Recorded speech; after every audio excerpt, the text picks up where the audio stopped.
মুসলমান একে একে মিলে যদি দুই হয় এটা হলো অঙ্ক, একে একে মিলে যদি এক হয় এটা হলো প্রেম ভালোবাসা, একে একে মিলে যদি শূন্য হয় এটা হলো আধ্যাত্মিক, একে একে মিলে যদি একের হয় এটা হলো সংগঠন, একের সাথে এককে যদি মিলিত হতে না দেয় এটা হলো কূটনীতি, একের বিরুদ্ধে এককে দাঁড় করায় দেন, এটাই হলো রাজনীতি।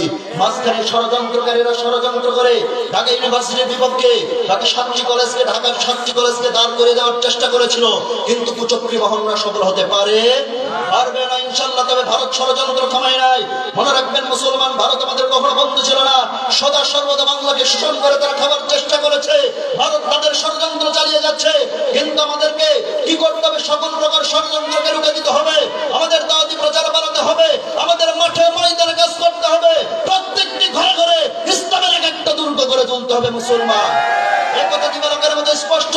যতদিন পর্যন্ত শহীদ কাফেলার তাওহীদি জনতার বুকে এক বিন্দু পরিমাণ রক্ত থাকবে, ততদিন পর্যন্ত এই বাংলার জমিন থেকে সেকুলারিজমকে উৎখাত করে এক আল্লাহর আইন প্রতিষ্ঠার সংগ্রাম চলতেই থাকবে, চলতেই থাকবে, চলতেই থাকবে। কেউ দমাতে পারবে না ইনশাআল্লাহ।